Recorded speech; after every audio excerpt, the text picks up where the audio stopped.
So in today's video, I am going to talk about home ownership in Ghana.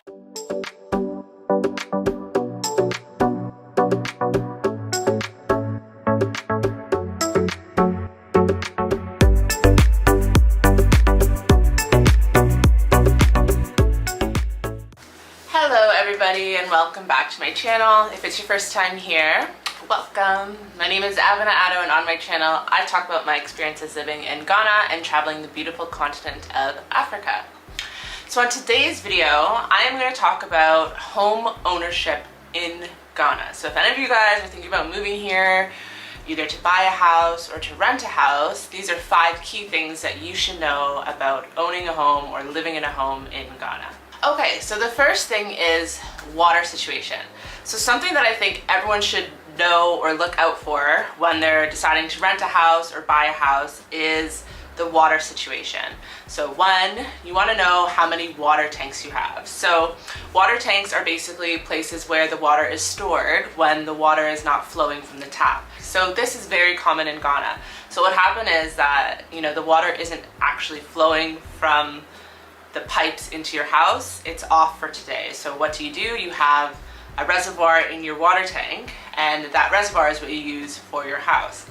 Now, as I'm sure you can imagine, if the water is not flowing, the tank is empty, then what are you supposed to do for water? Exactly. So there's 2 things that you can do when you run out of water. So the first one is if you have a borehole. A borehole is basically a hole that's dug really, really deep into the ground. There's water down there, it's treated, and that can be used and pumped into your water tank. So that's the best case scenario. It can get a little bit expensive, and you need to make sure that you're treating the water properly. So I'm lucky that I have a neighbor who has a borehole. So what we do is sometimes hook up a hose and fill up our water tank. Now, if you do not have a borehole and you do not have any water and your water tank is empty, what you can do is call these water guys. So there's people driving around in trucks and they have water in their, basically they store water and bring it to different places and they charge you. So we have a guy who comes and he charges about $150 to $180 to fill up the tanks. So this has been a lifesaver because nothing's worse than you're doing laundry, you're about to shower, you turn on the tap and there's just nothing coming out. And I'm not sure if it's just me, but it's been hard for me to gauge if there's any water left because our water tanks are they're elevated. So I'm like, is there any water left? Is there like a alarm that can sound when we have a little bit left? I'm not sure. If you guys know about any ways to check if your water tank is going to be empty anytime soon, please let me know because it has been really hard. If I only had one, I think I would go crazy. So thank goodness I have 2. So if one is empty, I can just go use the other one and then call and get the guy to fill up the water or get the borehole. So I think the water situation is really important to understand because typically what you'd be used to is just turn on the water and the water comes all the time, and unfortunately that's not the case. But when you're renting like an apartment or an Airbnb, they usually have a bunch of these water tanks around the premises, either on the roof or in the back, and so you probably wouldn't ever have to worry about that. And they usually have quite a few, so you never even know. But in a house it's a little bit different, especially when you're deciding to rent a big house or buy a house, right? These are things that you need to know about, and you will go crazy going to the water people and asking them what's going on. I think last time you went, they said that it only flows on Wednesdays and Sundays. And it's certain times. So I don't know. I'm not the type of person who's gonna wake up in the middle of the night and fill up the water tank. So anyway, those are things about water that I think you should know. The second thing would be electricity. So in my house, I have prepaid electricity. So what that means is you load up the electricity you go to the electricity place, you load up a card, the card has a certain amount of electricity, and you put the card into your electricity box, and now you have a certain amount. So I probably go through about 500 to 1,000, probably about 500 every 2 weeks, especially when I have visitors. So 500 cities, which is about $60 every 2 weeks. So about just under $150 a month. Sometimes it's less. So what are the things that really eat out your electricity? Well, air conditioning, let's be honest. I wish I was at a place where I didn't have to use the AC all the time, but I'm not there yet. And then lights, obviously, you know, you've been told since you were younger, turn off the lights when you're not in the room. Also, the electricity is used to pump the water from the water tank into your house and to increase the pressure. Oh, that's another thing. So with the water, you also need to make sure that you have a filter connected to your water tank. And then you need to make sure that you have a pump to make the water that comes into your house higher pressure, so that when you're taking a shower, you can actually have one. So this took a while for me to figure out and understand, so you're welcome. But anyway, so the pump, the filter, very important, and powered by electricity. So something to note, that if the lights are out and you have no electricity, you probably can't shower because you have no water pressure coming in. You know, I would say when I was first here about 2 years ago, the lights would go off maybe once every 2 weeks for a few hours. You know, we had a few challenges with the transformer in our neighborhood, and so I think that was the reason why they kept trying to fix it. Honestly, nowadays, knock on wood, we haven't really had electricity outages. I think my brother was here for 2 months and the electricity went out once, and it was for a day and they were fixing something, and other than that, we haven't really had to turn on the generator. So we do have a generator. The generator powers most of the house. It doesn't really power the ACs too intensely because there's quite a few ACs. It's quite a large house. But I mean, it's important to have a generator, but I think nowadays, again, I'm being very hopeful. I don't think it's as necessary, but when and if it does happen, it is a lifesaver to be able to have a generator to at least, you know, be able to do stuff, especially if it goes out all night. It's quite uncomfortable sleeping without a fan or anything like that. So that's just around electricity. Okay, the third thing would be, you know, cleanliness with regards to bugs and mosquitoes and all that. So if any of you guys know me, I hate all of those things, especially mosquitoes, but mostly like anything, any creepy crawlies in the house, not what I'm looking for.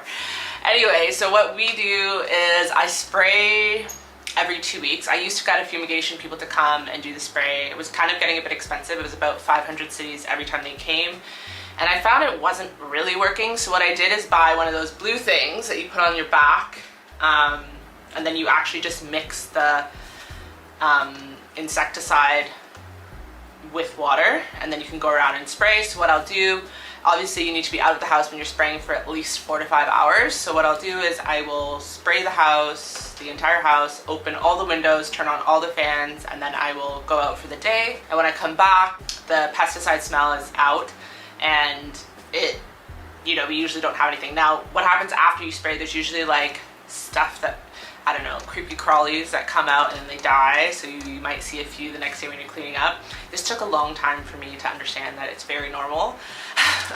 So if you are getting a home, I mean, if you are Airbnb-ing or renting, I'm sure like the property managers have fumigation people that come often, but if you are getting your own house and you don't have that, it's something that I would recommend looking into. First, I would just call a fumigation company, get them to come in. A big one too is the mosquitoes. So if you live, I mean, I think everywhere in Accra has mosquitoes, so I would recommend spraying for mosquitoes every 2 weeks. That has really helped me. I probably have, you know, sometimes they come through the front door here and there, but you see like 1 or 2. I used to see a lot more, so that's really been helpful. And of course, we all know malaria is transmitted by mosquitoes, and so it's really important, especially if you're living here, you know, you can't be taking the antiviral medication all the time because eventually it's actually really bad for your body. And so it's just important to really be aware, you know, use the mosquito repellent, and then also just spray around the premises of your house. So not even just inside, actually outside helps as well. It just helps reduce them from coming. So that's a big one. Okay, the next would be dust. So if you live in an area where the road is not completed, there's a high probability you're gonna have a lot of dust. So I have a lot of dust in my house.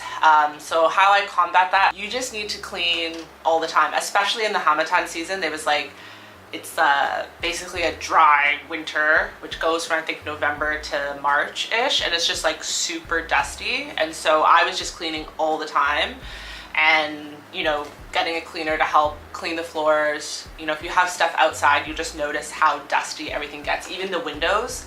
So the screen for the windows, I have to clean almost every 2 weeks because the dust is insane. So that's something that I would keep in mind if you're trying to find a place to live. If you do not have a completed road, you know, keep in mind that it's very dusty, so you're gonna have to dust a lot.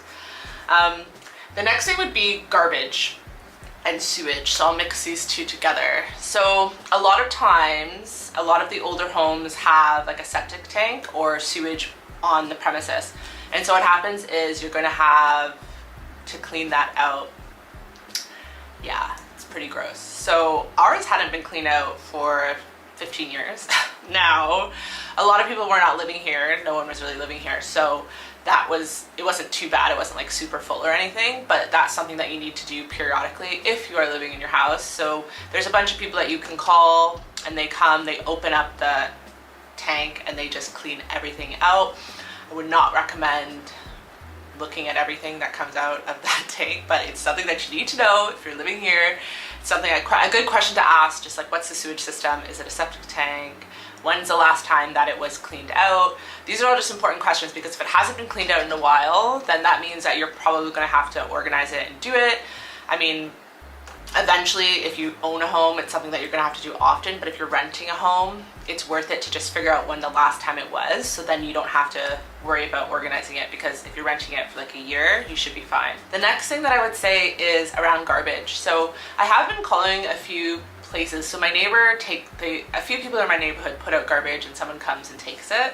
I've heard it's not as reliable as I would like, or they would like, so I haven't actually used it. So what you'll see is these people they have like tricycles and they just collect garbage. So we have a guy that we probably call him every 2 weeks, and he comes, takes the garbage, and we probably would pay him about 40 cedis every time he comes. Obviously you don't want to keep garbage here because it's so hot, and so it deteriorates very, very quickly. So in fact, I take out my garbage every single day outside of my kitchen and outside into my garbage can.